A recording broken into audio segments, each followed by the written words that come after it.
basically, just to get ahead of the presentation a little bit, just so that you can chew on the idea. You can imagine that every year we have so many, all of our students in the MDM, actually all of our students in all of our graduate programs has to work on some kind of thesis or capstone.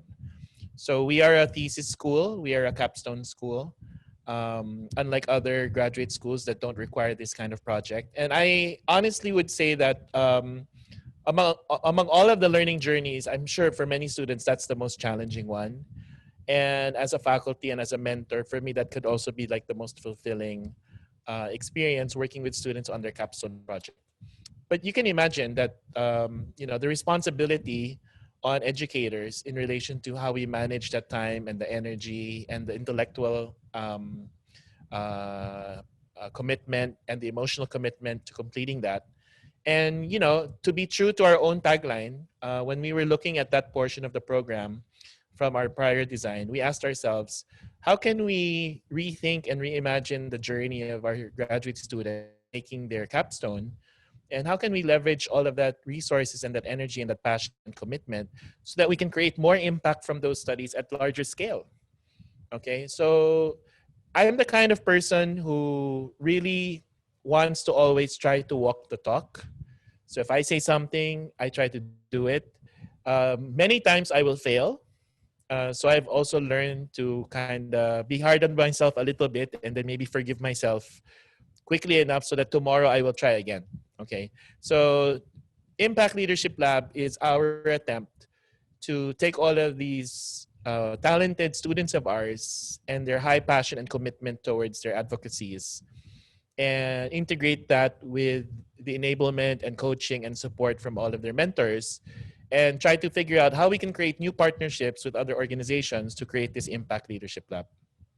Okay, so I'll just try to go through the premise or the business case behind it really quick. So the reality is we really need a new generation of leaders. Last year I said this. In 2019 I said we need a new generation of leaders.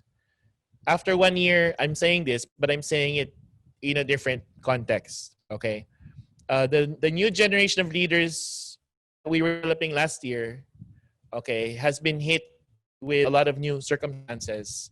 The world has changed significantly. A lot of indicators of development have been severely affected. Some sectors have moved forward, some sectors have moved backward. Our pathway towards 2030 and the accomplishment of many SDGs, I think, is, in some cases, in jeopardy. So we need more scale than we did last year just to hit what we're hoping to hit in 2020. So the gap, I think, has widened. And so the call for leadership is still there and probably even stronger. Okay. So we really need to transform our world. And there is an agenda, there is a specific date, and there are specific targets. And of course, we know them to be the SDGs. So I won't go deeper into that. The reality is, if you just heard the news recently, the United Nations had its conference on biodiversity. And unfortunately, the targets that were set for biodiversity in 2020 were not met by most countries. And my concern is that given the level of cooperation and given the level of investment and program development and execution in the field of biodiversity all these years, and still most of the world was unable to reach those goals, I'm worried that unless we quickly change our mindset towards how we design and run other programs in other areas, that we will probably face the same fate. So to a certain extent, every year and every day that passes, this message is becoming more and more urgent and more real. I'm just going to take a few indicators. So here we have Earth Overshoot Day. And Earth Overshoot Day basically means that we should be consuming 1 year's worth of resources in 1 year. Okay, and there's a standard. Okay, so the standard is 1 Earth, and the standard was sometime in the 1970s. Today, we are consuming 1.75 Earths per year. So technically, today, at the end of July, we're already consuming all of the resources on the planet that should have been consumed until December. And if you look at the trend line is continuing to grow. So the issue, one big issue that we need to talk about a lot is, what is this notion of growth in a world that faces physical constraint? And how should we view growth? How should we think about growth? And there are arguments about people who say, certain people say that growth is bad. Other people say growth is good. So we need to have a conversation about this. Second, of course, is global income distribution. And if you notice to the right, you see the normal curves are going to the right, meaning that the average wages per person in the world is actually increasing. But if you notice that still, most of the people in the world are still way below what we would consider to be the average wages, for example, in the yellow part. So the yellow part actually is Europe. And if you notice, the red part is Asia. And so this is something like the North and South differences, that there is a large level of income inequality regionally around the world. But overall, over time, there has been a lot of progress. And, harping again on global inequality, if you notice this one, almost 10% of the world's population owns 90% of the wealth. And this trend is getting worse. And this is happening in the context, of course, that the stock market capitalization is still booming, regardless of whatever crisis or pandemic. Somehow, some way, they find a way to recapitalize the stock market. And if you notice that these capitalizations have continuously increased, so there seems to be some disconnect between this idea, which used to be popular, about things being able to trickle down. So if the economy does well, it's good for everybody, right? So the higher the water, more boats will float. But really, how does that really, how does the inclusivity of it all really happen? Okay, so there are many questions about inclusivity, growth, sustainability. So there are many gaps in the world. And, if you are a design thinker, then when you see the gap, you need to figure out your theory of change. Okay, if you're familiar with the philosophy of science or the scientific method, you know that there is a hierarchy. Theory lies somewhere above, for example, experimentation, above hypothesis, above inference, above observation. Okay, so you have observation, inference, hypothesis, experimentation. And if a hypothesis has been proven to work and it can be replicated, that's the only time it becomes theory. So in the old days, this was the language, right? Theory of change. Today, though, the problem is, does the theory of change still hold true? Do those theories still hold true? Or are we in a world today where the old theories of change and development no longer hold true? The world has changed so much so that we need to have a new set of theories or a new set of experiments so that we can figure out the next generation theory of change. And many studies have been done showing that the reality is, there are 17 SDGs, but many of them are really interconnected in deep ways across many different areas. Here's one example of a study that was done that tried to map the interconnection between the 17 SDGs and basically concluded that they can be summarized in 6 general areas. So the reality is, all of these problems are wicked problems, meaning that they're hard to explain, hard to define, and they cannot be solved by one single solution. And we have to solve them in the context of a complex network of individuals and institutions where everybody is interconnected and interdependent. And the challenge really is that the old ways of managing, the old ways of leading, the old theories of change may not work very well in this kind of environment.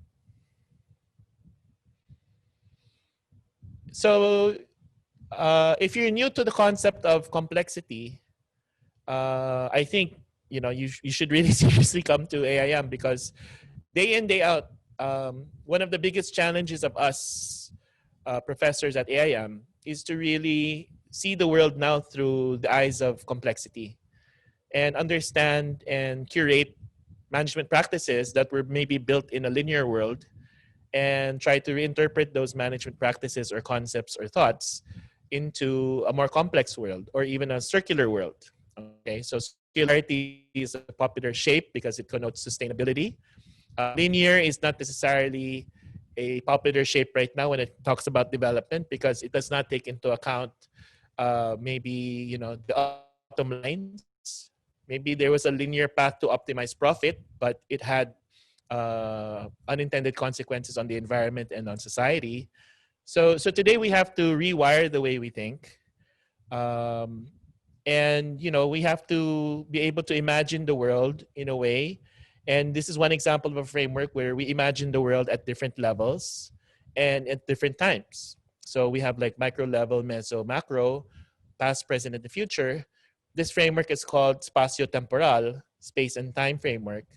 And the idea really here is try to imagine, how does certain sectors of society evolve? How do certain regions of the world evolve? How do industries evolve? How does healthcare evolve? How does agriculture evolve?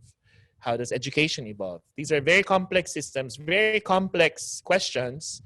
I am no expert in being able to explain everything, but I do claim to be an avid fan of trying to study and observe and learn as much as I can, and be very active in sharing what I see with other people, most especially my students, so that we can have this collaboration and conversation about understanding what we see.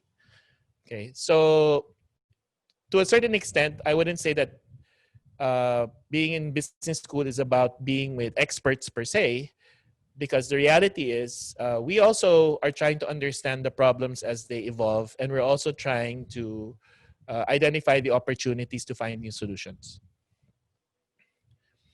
So how do we try to solve wicked problems in the unknown world? And I say the world is unknown because basically we're really in uncharted territory.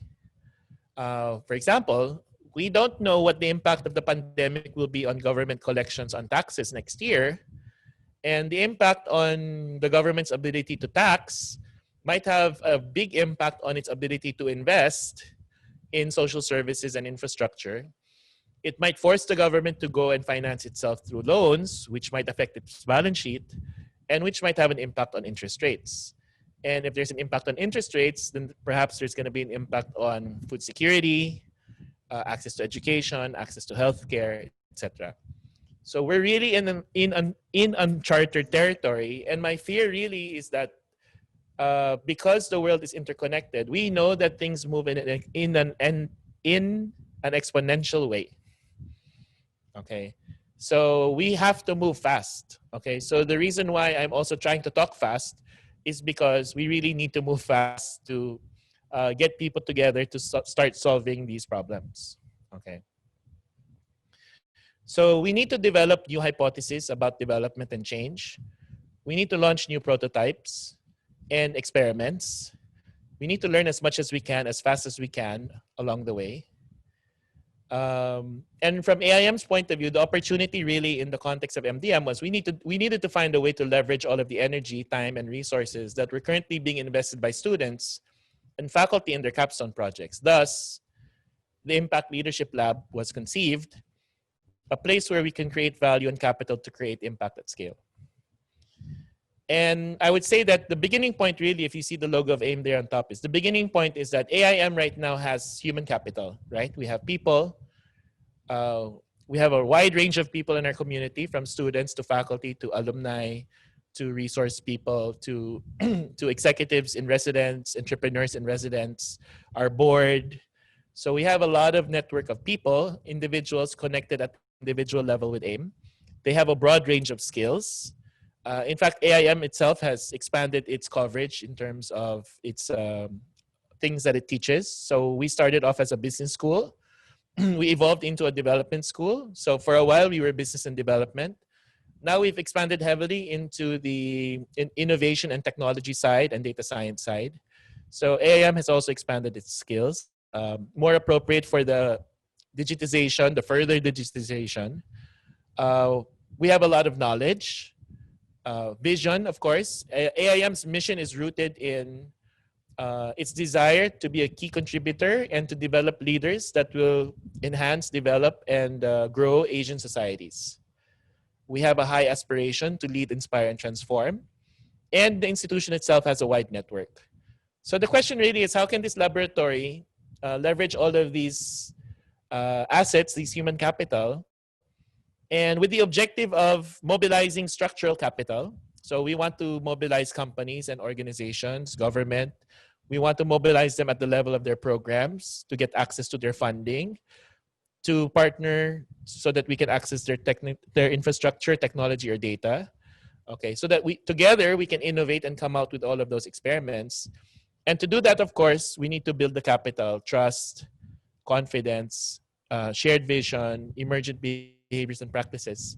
So we need that venue where our students and faculty can work on projects that have value to the owners of the structural capital so that we can gain their trust, their confidence, so that further and in the future we can collaborate at a deeper level so that we can begin to scale projects that have impact.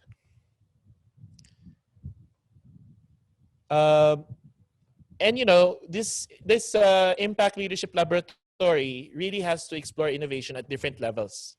Okay, so we're not just exploring innovation, let's say, in the traditional, let's say, incubator kind of context where we're only doing startups. Okay, I would say that that's part really of the social innovation, innovating organizations. But we're also looking into things like policy innovation, institutional innovation.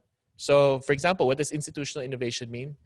Do we have the right, for example, government agencies or government institutions or interagency institutions? Okay, so if you were in the Philippines, you know that the most powerful body throughout this whole year has been this body called the IATF, right? The Interagency Task Force, which is basically an ad hoc construction designed primarily to address this problem because the formal structure of government is not well designed to address this complex problem.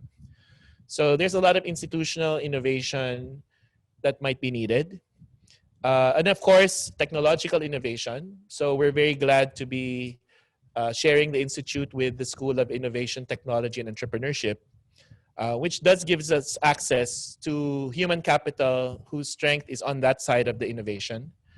And finally, I would say, and I think this is probably what AIM is very, very good at, the one on the bottom, which is the conceptual innovation, when the people at the governance level of organizations, conceptual and discursive innovation allows for the creation of new ways of working, thinking, deciding, and operating.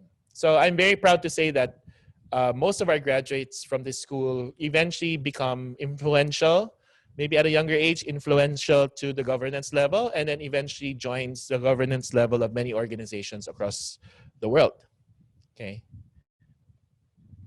Now, the other thing is that because the problems are so complex, literally, it's impossible to include all of those learnings needed in intentionally designed courses done in advance. Okay, so in a way, the Impact Leadership Lab, as we execute it alongside our other courses, will allow us to have this space where we can actually create a different pace of learning outside of the pace of the other courses, which can be driven by smaller groups, inspired by partnerships with other companies, and try to really test out and see whether the old mental models still work. And if not, then try to figure out what are the new emergent mental models that are relevant for change in those industries moving forward. Okay, so the lab provides us with that freedom or that flexibility that sometimes a classroom setting will not allow us to do, because we do have to follow at least some minimum kind of structure within those courses. And aside from the emergent learning, the Impact Leadership Lab will also have to focus on development of emergent processes. Okay, so as I was saying earlier, the old theories of change may not be applicable anymore, and the lab now is a venue for us to develop emergent practices.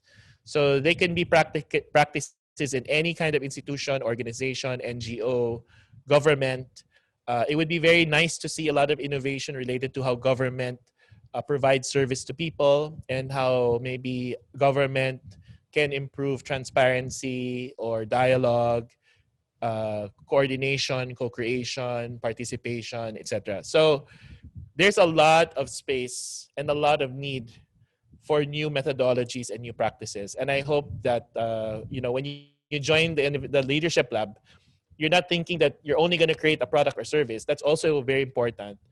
But you're also there to create new ways of doing things. Okay. So develop methodology to do the right thing and to scale it the right way. And one thing that I hope will happen in the Impact Leadership Lab is that, that we move towards more transformative learning that shifts from just knowing the information to maybe developing and cultivating a strong imagination of what's possible in the future. So the information game has been dominated by all the search engines, by YouTube, by Google. So information is relatively easy and accessible to everybody today. But what's hard really is to be able to process all of that information, to see what it is today, and to be able to sort of exercise your imagination as to what's possible in the future. And that will happen not only in the kinds of learning experiences that were designed with certain intention, but also the learning experiences that happen in a more open kind of environment. Okay, so these are the general principles and ideas behind the Impact Leadership Lab. And as we move forward, we will begin to define more clearly what the new academic rules will be in relation to the lab and how we transition from the old capstone rules to this. But the intention behind this really is to move the practice closer to the real world and to ensure that there's a clear path from the study and the work of the students in the lab to results and impact in the communities that we serve outside. So on that note, I just wanted to end with a crazy colorful picture of Albert Einstein, who is, of course, very famous for saying that we cannot solve our problems with the same thinking we used when we created them. So I appeal to everybody of all ages. I think maybe especially the ones who have a lot of experience. If you have a lot of experience and you were part of the group that solved a lot of the old problems, but also created a lot of the new problems, then maybe this is also a good opportunity to come and join us and study together and learn together so that we can address the current problems that we face today. So on that note, thank you. Peace. I love you all. Salamat.